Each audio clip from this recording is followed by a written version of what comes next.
Hello students, आप लोग का फिर से एक बार स्वागत है आशीर्वाद एजुकेशन चैनल पे।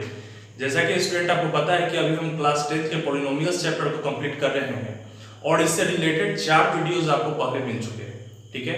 और आशा करते हैं कि पहले चारों वीडियो में जितने भी कॉन्सेप्ट आपको बताए गए होंगे और जितने भी क्वेश्चन बताए गए होंगे आप सभी उनसे अच्छी तरह से वाकिफ हो चुके होंगे और सभी कॉन्सेप्ट को क्लियर कर चुके होंगे, ठीक है स्टूडेंट्स। आज हम पार्ट 5 के वीडियोस को लेकर आए हैं और आगे बढ़ने से पहले वैसे स्टूडेंट को जरूर बोलना चाहिए कि जिन्होंने पीछे का वीडियो मिस किया है, आप कृपया करके पहले पार्ट 1 के वीडियो से लेके पार्ट 4 तक के वीडियो को देखें और तभी पार्ट 5 के वीडियो में आए। और कुछ स्टूडेंट जिन्होंने एक आध वीडियो मिस किया है पहले उसे कंप्लीट कर लें और फिर इस वीडियो को देखेंगे। आपका लिंक जो है चारों वीडियो का और डिस्क्रिप्शन बॉक्स में मिल जाएगा, ठीक है। तो बिना समय गवाए आज स्टार्ट करते हैं स्टूडेंट, ठीक वहीं से जहां कल हमने क्वेश्चन को एंड किया था। पिछले वीडियो में पार्ट 4 के वीडियो में हमने क्वेश्चन को एंड किया था, ठीक उसी टाइप के क्वेश्चन के साथ।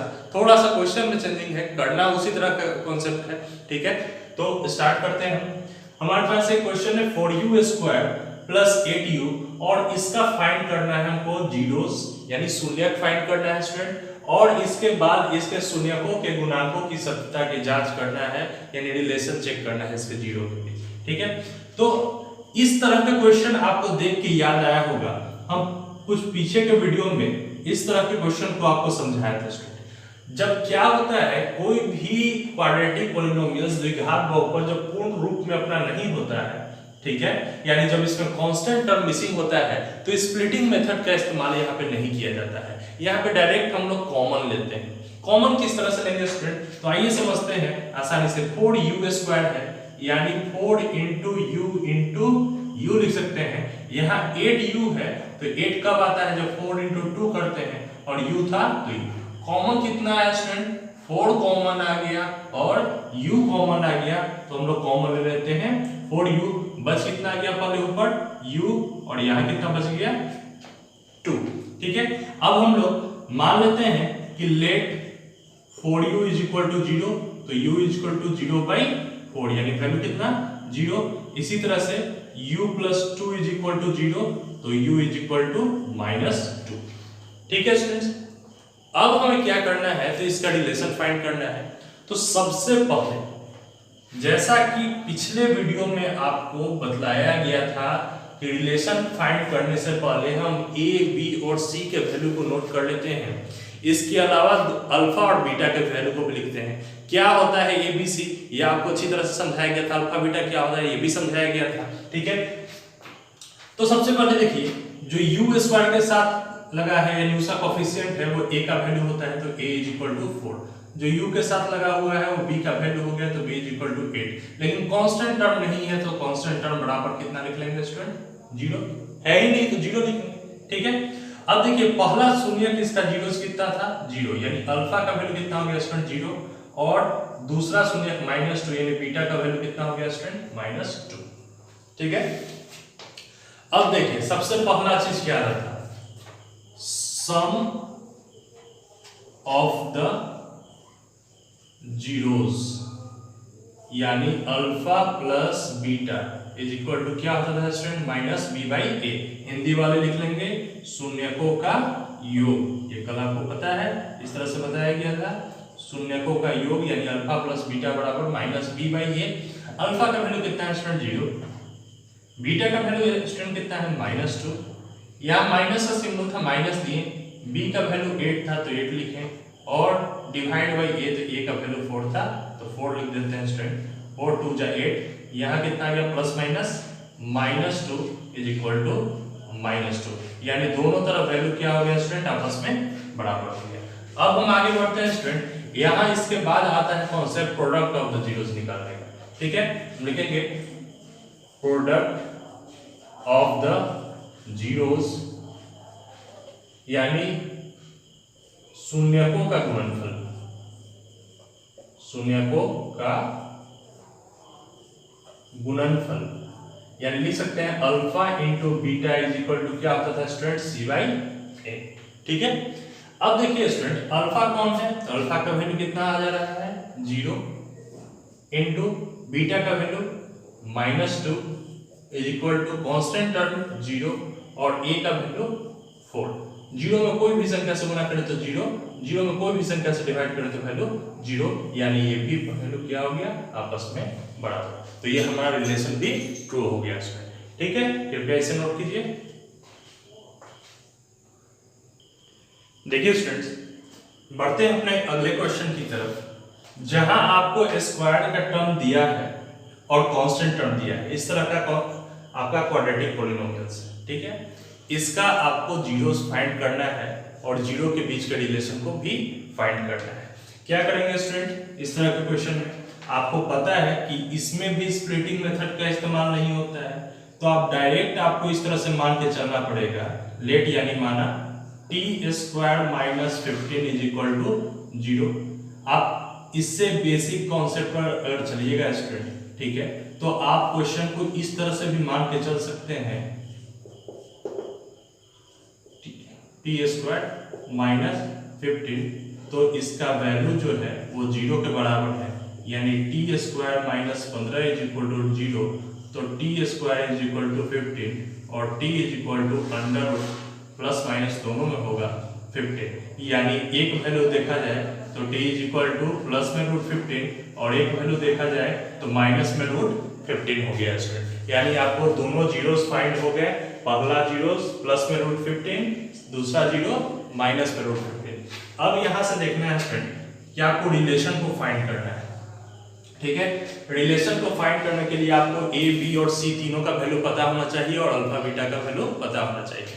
तो सबसे पहले फाइंड करते हैं स्टूडेंट, हम देखते हैं टी स्क्वायर के साथ कोई टर्म लगा रहता है तो उसे a मानते थे, स्क्वायर वाले टर्म के साथ जो भी लगा रहता था उसे a मानते थे, तो a इज इक्वल टू यहाँ कुछ नहीं लगा है तो 1।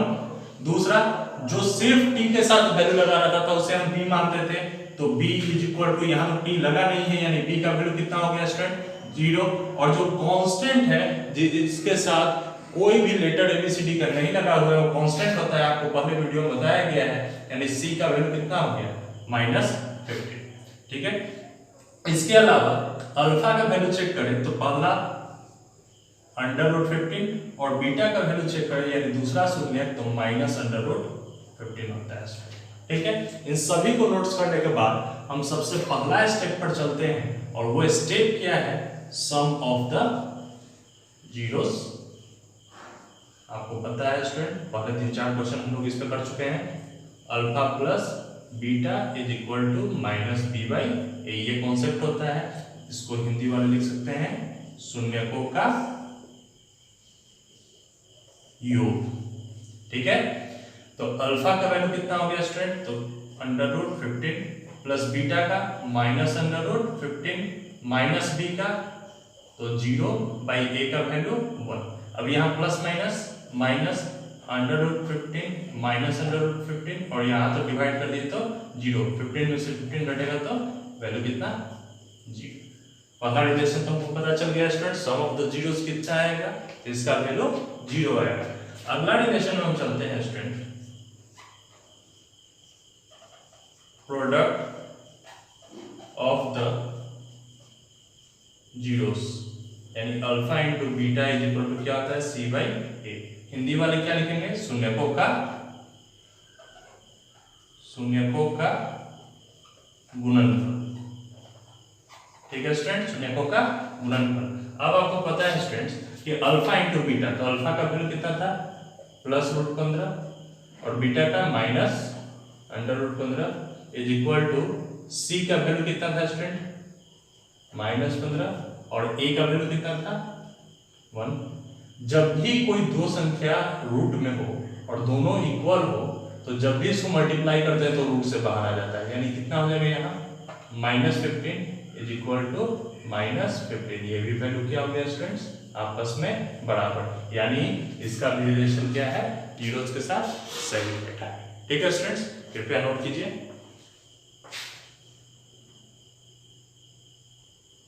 चलिए स्टूडेंट्स, अभी तक जितने भी क्वेश्चन आज आपने 2 क्वेश्चन देखा वो दोनों आपके एनसीईआरटी बुक से थे। अब कुछ हम ऐसे क्वेश्चन लेते हैं जो आपके एनसीईआरटी बुक में नहीं है लेकिन फिर भी काफी इंपॉर्टेंस रखते हैं एग्जाम के दृष्टिकोण से देखने। ठीक है, एग्जामिनेशन की व्यू से देखिएगा तो काफी इंपॉर्टेंट क्वेश्चन है और इसको सॉल्व करना आपको जरूर आना चाहिए। ठीक है, आप देख रहे हैं student, F x is equal to क्या है, x square minus under root 3 plus 1x प्लस रूट 3। आप किस तरह से इसको सॉल्व कीजिएगा? क्या आप इसको भी स्प्लिट मेथड से सॉल्व कीजिएगा? तो नहीं स्टूडेंट, क्योंकि यहाँ हमारा सिंगल टर्म नहीं है कि हम स्प्लिट मेथड का इसमें इस्तेमाल कर सकते हैं। तब कौन सा मेथड का इस्तेमाल हम कर सकते हैं? तो बिल्कुल हम कॉमन लेने वाले मेथड का इस्तेमाल करेंगे, लेकिन उससे पहले एक स्टेप इसको तोड़ लेते हैं। ठीक है, हम इसको लिख सकते हैं एक्स स्क्वायर, ये एक्स था माइनस था, कोई सिंबल नहीं प्लस, तो plus minus minus under root 3 और x से मल्टीप्लाई हुआ है तो अंडर रूट 3x, फिर माइनस प्लस माइनस और x में 1 से मल्टीप्लाई हुआ तो x और प्लस अंडर रूट 3। ठीक है स्टूडेंट्स, इतना लिख दिया गया। ठीक है, यहां तक समझ में आ गया आपको। अब करना क्या है कि सिर्फ दो स्टेप को देखकर कॉमन लेना है। एक्स स्क्वायर, इसका मतलब क्या है स्टूडेंट कि x इंटू एक्स है और माइनस रूट 3x है तो minus root 3 into x. Common क्या है स्टूडेंट? सिर्फ कॉमन है x, तो x कॉमन आ रहा है तो x को हम कॉमन ले लेते हैं। तो ऊपर कितना बच गया स्टूडेंट? x और नीचे माइनस रूट 3, इतना लिख दिया स्टूडेंट। अब देखिए यहां से तो कुछ कॉमन आने वाला है नहीं, ठीक है, यानी अगर हम माइनस x लिखें तो x इंटू 1 लिखेंगे और रूट 3 है तो रूट 3 इंटू 1 लिखेंगे, यानी कॉमन क्या आएगा? 1 ही आ सकता है। तो ध्यान से देखिए, जैसे ही हम प्लस 1 अगर कॉमन लेते हैं तो ऊपर कितना बच जाता है? माइनस x, लेकिन यहाँ ब्रैकेट में कितना है? प्लस x, और ब्रैकेट वाला संख्या तो बराबर बचना चाहिए। तो कल के क्वेश्चन में हम लोगों ने डील किया था कि जब भी ऐसा केस आए तो माइनस को कॉमन लेते हैं। माइनस 1 को कॉमन लिए तो जो माइनस वाला वैल्यू है वो प्लस में हो जाता है और जो प्लस वाला वैल्यू है वो माइनस में हो जाता है। ठीक है, आपको याद होगा स्टूडेंट, अगर कल के वीडियो को पार्ट 4 के वीडियो को आपने देखा होगा ध्यान से तो। ठीक है, अब क्या करते हैं, इन दोनों को एक साथ x माइनस 1 और इन दोनों को एक साथ x माइनस अंडर रूट 3। अब मान लेते हैं let x minus 1 is equal to 0, तो x is equal to plus 1 और x minus under root 3 is equal to 0, तो x is equal to under root 3।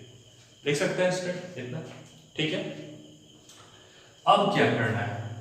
अभी तक आप लोगों ने 4 क्वेश्चन 5 क्वेश्चन इस पे कर लिए, तो आपको पता चल गया होगा कि आपको a b c अल्फा और बीटा का वैल्यू लिखना है स्टूडेंट। ठीक है, तो a का वैल्यू देखें तो हम यहां देखते हैं कि x स्क्वायर के पहले कुछ लगा था स्टूडेंट? नहीं लगा था। नहीं लगा था तो कितना? 1, तो a का वैल्यू 1। b का वैल्यू जो x के साथ लगा, तो x के साथ ये पूरा टर्म जो है हमारा लगा हुआ है, यानी लगा हुआ है माइनस अंडर रूट 3 प्लस 1, पूरा लिख लेते हैं। c, तो c इज इक्वल टू कितना हो गया स्टूडेंट? Under root 3। ठीक है, अब अल्फा का वैल्यू अगर चेक करें स्टूडेंट तो अल्फा का वैल्यू कितना हो गया? 1, और बीटा का वैल्यू चेक करें स्टूडेंट तो बीटा का वैल्यू कितना हो गया? Under root 3। यहां तक तो लिख लिया स्टूडेंट। ठीक है, अब आपको पता है कि सबसे पहला काम क्या करना है हमें? तो sum of the zeros find करना है, यानी sum of the zeros alpha plus beta is equal to क्या होता है? Minus B by A. Hindi वाले क्या लिखेंगे? शून्यकों का योग। ठीक है, तो अल्फा का वैल्यू आपको पता है स्टूडेंट की 1 और बीटा का वैल्यू है अंडर रूट 3। यहां माइनस बी, तो माइनस है तो माइनस का सिंबल देते हैं। बी का वैल्यू कितना है? Minus under root 3 plus 1। ठीक है, सॉरी ये ब्रैकेट के बाहर है और पहले से तो माइनस लेना ही है, यहाँ माइनस तो, और डिवाइड बाई ए का वैल्यू 1। ठीक है स्टूडेंट, ध्यान देखिए माइनस इंटू माइनस प्लस, तो 1 plus root 3 is equal to, ये तो प्लस में हो गया तो same to same 1 plus root 3, दोनों का वैल्यू क्या हो गया? आपस में बराबर हो गया। ठीक है, अब बढ़ते हैं आगे। Product of the zeros alpha into beta is equal to क्या होता है स्टूडेंट? c बाई ए। ठीक है, तो अल्फा का वैल्यू अगर देखा जाए तो अल्फा का वैल्यू 1 इंटू बीटा का वैल्यू देखा जाए तो बीटा का वैल्यू अंडर रूट 3, c का वैल्यू देखा जाए तो c का वैल्यू अंडर रूट 3 और a का वैल्यू देखा जाए तो 1। √3 में 1 से गुना करेंगे तो √3 इज इक्वल टू √3, यानी ये भी रिलेशन क्या है, सही है। और सॉरी हिंदी वाले को छूट गया, हिंदी वाले यहाँ लिख सकते हैं शून्यकों का गुणनफल। ठीक है, आपको पता चल गया होगा स्टूडेंट, 3-4 क्वेश्चन सॉल्व किए हैं तो आप हिंदी में लिख लीजिएगा। यहाँ पे मिसिंग है, हम लोग लिखना भूल गए, तो शून्यकों का गुणनफल हिंदी वाले लिख लेंगे। अब ये दोनों वैल्यू क्या हो गया हमारा बराबर, यानी हमारा रिलेशन सही है। ठीक है, नोट कीजिए। देखिए स्टूडेंट, अब हमारे सामने पॉलिनोमियल्स का जो one of the most important question हमारे सामने है। ठीक है, और इसे सबसे बेहतरीन क्वेश्चन इसलिए कहेंगे क्योंकि ये टर्म सीखने के लिए काफी कुछ हमें दिखता है। ठीक है, काफी कुछ देता है सीखने के लिए। कैसे हम इसको सॉल्व करेंगे, जब इस तरह का क्वेश्चन आपके सामने होगा तो पूरे हर एक इसके पार्ट्स को जितना भी हम समझाएंगे एकदम बारीकी से समझिएगा स्टूडेंट, ध्यान से देखिएगा इसे। ठीक है, क्योंकि ये क्वेश्चन काफी इंपॉर्टेंट है आपके एग्जाम के लिए। ठीक है, जब भी इस तरह का क्वेश्चन आपको आ जाए स्टूडेंट्स, आप क्या कीजिएगा, तो सबसे पहले चूंकि आपको पता है कि ब्रैकेट के बाहर कोई संख्या रहता है और ब्रैकेट के बीच में कोई सिंबल नहीं रहता है यहाँ पे, तो मल्टीप्लाई रहता है, और जब भी मल्टीप्लाई करते हैं तो ब्रैकेट वाले सभी डिजिट से करते हैं। इसका मतलब है कि a से x में मल्टीप्लाई किए तो ax², और a से 1 में किए तो a, माइनस a² से x में गुना करेंगे तो a²x, और प्लस माइनस x। ठीक है स्टूडेंट, इतना लिखेंगे हम, बात समझ रहे होंगे आप लोग। ठीक, जब इतना हो गया स्टूडेंट तो आपको सॉल्व करने के लिए कौन सा टेक्निक इस्तेमाल करना है, तो आइए हम लोग देखते हैं। ax² और इसके साथ हम -a² को ले लेते हैं स्टूडेंट। ठीक है, a² को ले लेते हैं। अगर आगे बढ़ते हैं स्टूडेंट तो यहाँ पे लिख लेते हैं हम +a जो बचा हुआ है, लास्ट में लिख लेते हैं, या हम लिख लेते हैं बोले -x, और लास्ट में आके लिख लेते हैं +a। इतना लिख सकते हैं स्टूडेंट, आपको कोई दिक्कत यहाँ तक नहीं हो रहा। ठीक है, अब ध्यान दीजिए, अगर इस क्वेश्चन पे ध्यान दीजिएगा तो आपको पता चलेगा कि सिर्फ दोनों में से हमें कॉमन लेना है, क्योंकि स्प्लिटिंग के लिए कोई कॉन्सेप्ट हमारा बच ही नहीं है, कोई अंक नहीं है, यहाँ डिजिट नहीं है। आप किस चीज को स्प्लिट कीजिएगा आपको पता नहीं है। ठीक है, तो इस टर्म को हम लोग छोड़ देते हैं।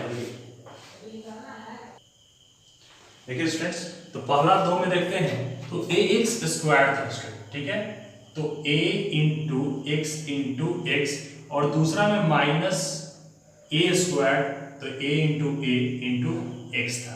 क्या क्या कॉमन आ गया, तो एक a कॉमन आया और एक x कॉमन आया, तो हम लोग कॉमन में क्या लिख सकते हैं स्टूडेंट, ax, ऊपर कितना बच गया स्टूडेंट +x, यहाँ -a। अब इन दोनों में चलेंगे स्टूडेंट तो कोई चीज कॉमन नहीं है, कुछ कॉमन नहीं रहता है, तो कितना कॉमन रहता है स्टूडेंट, 1।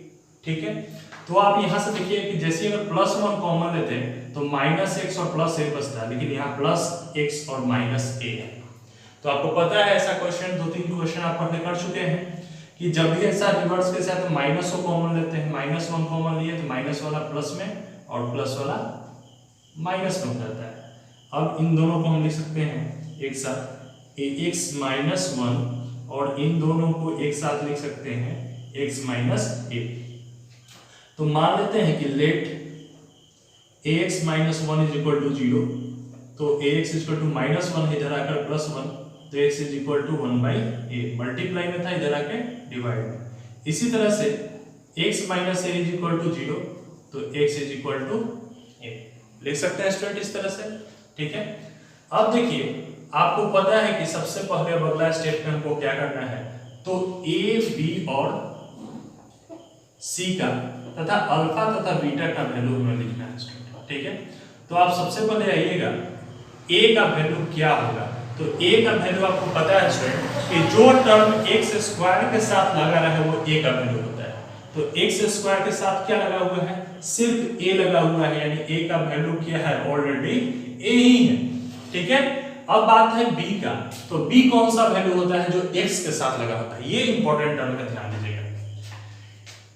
क्वेश्चन में आते हैं तो x के साथ तो यही टर्म लगा था, सिर्फ यहां तो x नहीं था, ठीक है, x के साथ तो सिर्फ यही टर्म लगा हुआ था और इस x के पहले क्या था, माइनस था, इसलिए इस कॉन्सेप्ट को ध्यान रखिएगा, माइनस x के साथ लगा हुआ है तो माइनस और ब्रैकेट में कितना है a स्क्वायर प्लस 1, ठीक है स्टूडेंट।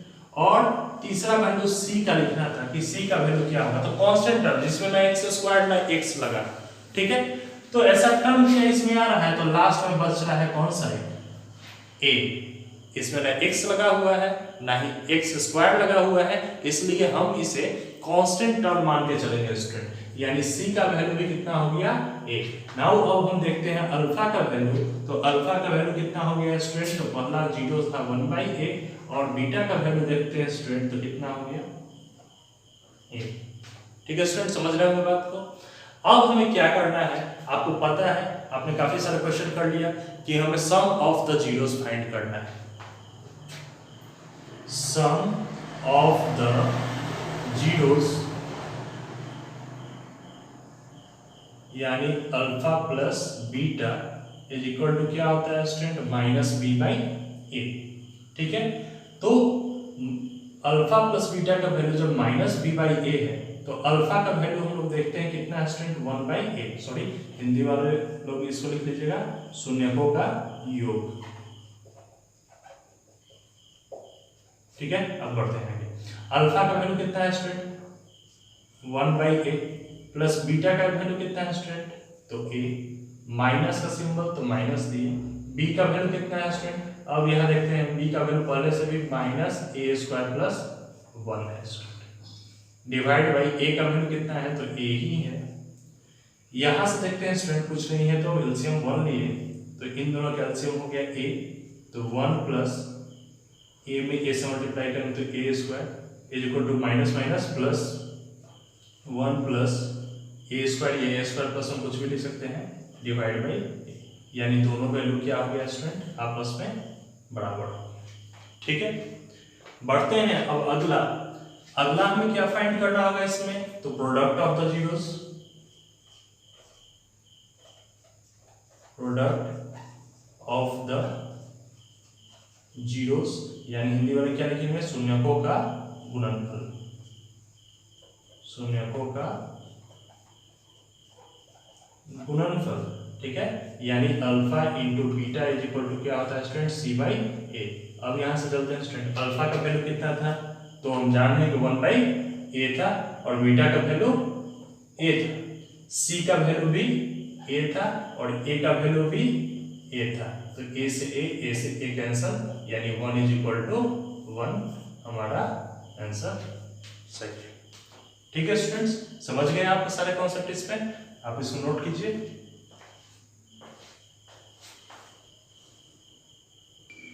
देखिए स्टूडेंट, आशा करते हैं कि जितने भी क्वेश्चन आज आपको समझाया गया है आप सभी क्वेश्चन को काफी अच्छी तरह से समझ चुके हो, ठीक है स्टूडेंट्स।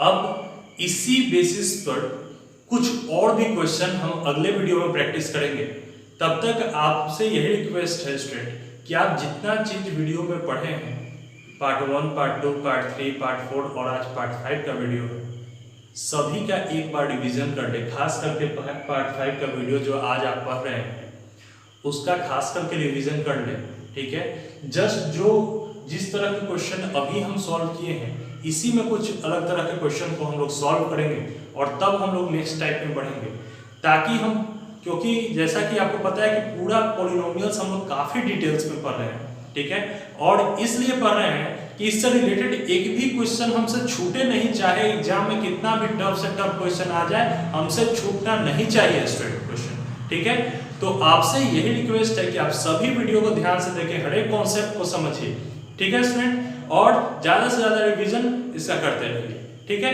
वैसे स्टूडेंट जो चैनल पे नए हैं कृपया करके, आपको अगर सारे कॉन्सेप्ट को अच्छी तरह से समझ पा रहे हैं, आपको यहाँ पढ़ाई अच्छी लग रही है तो आप चैनल को सब्सक्राइब जरूर करें, और वैसे स्टूडेंट जिन्होंने पीछे का वीडियो मिस किया है वो पीछे का वीडियो जरूर देख लें, साथ ही साथ अपने दोस्तों के साथ इस वीडियो को शेयर करें, ठीक है, ताकि वो भी हमारे फैमिली से जुड़ सके और लाइक करना ना भूलें, ठीक है स्टूडेंट, धन्यवाद।